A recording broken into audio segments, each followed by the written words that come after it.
Hurricane Dorian continues to strengthen and threaten the Atlantic coast of the United States, and we're learning more about its impacts on the Bahamas through video and pictures from that country. There are already a number of efforts underway to provide disaster response there, including a group known as Team Rubicon. It's a nonprofit veteran service organization. Art Dela Cruz is the Chief Operating Officer of Team Rubicon. He joins us now to talk about their efforts on the ground and in the Bahamas. Art, you have a team due to land today under highly unfavorable conditions, of course. Have you heard from your team since leaving New York this morning, and what's the sit rep on the ground?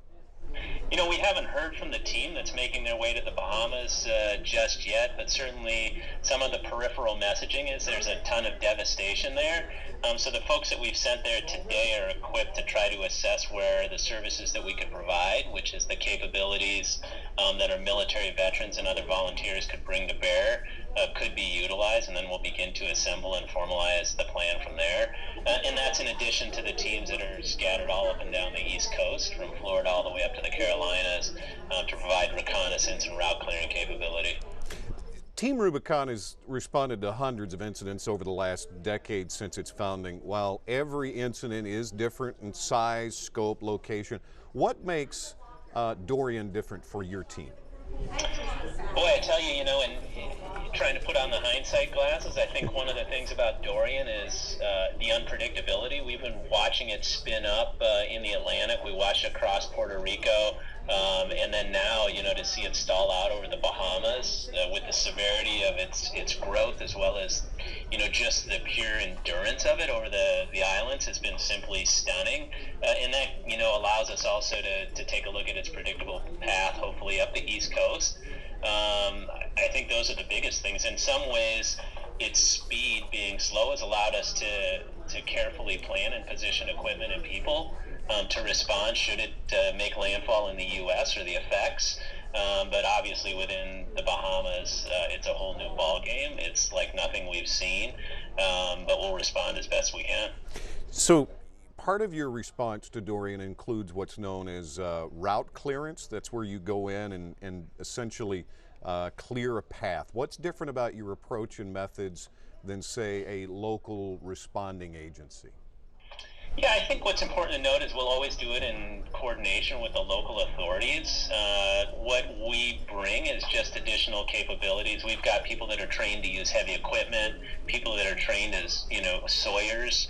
So we've got the equipment and the training to be able to, you know, hopefully mitigate any of the blockages that happen along public roadways so survivors can connect with the services that the local authorities have and vice versa. For us, I think it's just there's going to be more than enough to go around, and we're someone to augment the team and do it in a safe, predictable fashion that's coordinated with authorities. How many team members for Team Rubicon do you have responding to Dorian right now, and what are their roles? Gosh, you know, we've got people across the country that are helping remotely. You know, they're standing by to take in calls for distress as well as calls for need. We've got folks in Grand Prairie, Texas, probably 45 to 50 people there that are helping to organize and equip the people that have moved forward. And then we've got 6 or 7 teams scattered across the southeast, in addition to a bunch of volunteers at the ready to respond. And those volunteers, we have 105,000 volunteers across the country, and we will reach into that group of people to see who can respond when the time comes for people to bring their skills and experience to bear. Let's talk a little about Team Rubicon for people that may not be familiar with your organization. When it was founded nearly 10 years ago, a veteran service organization, how has your scope of work changed since then?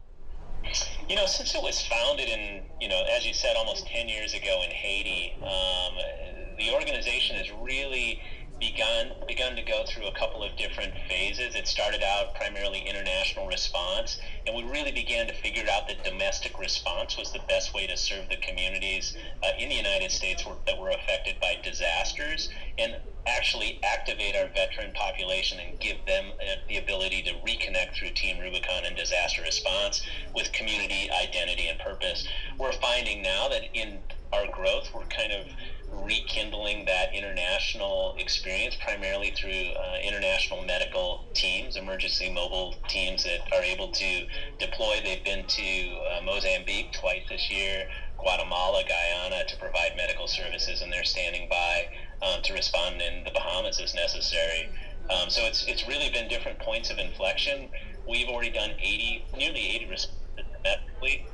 So we've got a lot of work this year already under our belt, and we anticipate more as we can say yes to more of these disasters that are affecting communities. How many members did you start with upon its founding, and how many belong to Team Rubicon today?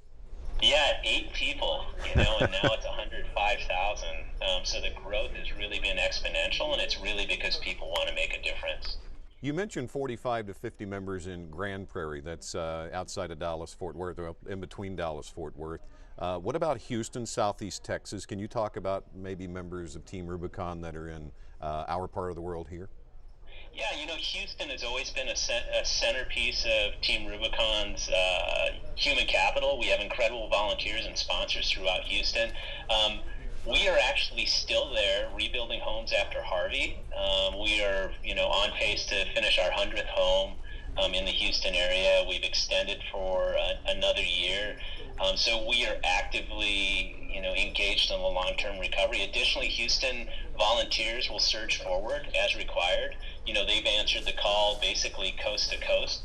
Those people and the skills they have, again, with their availability and their generosity of time and energy, has allowed us to help a lot of communities across the country, and we'll continue to do so. We really rely on Houston from a donor perspective, as well as, the veterans who come and put on our uniform and rejoin us in the field.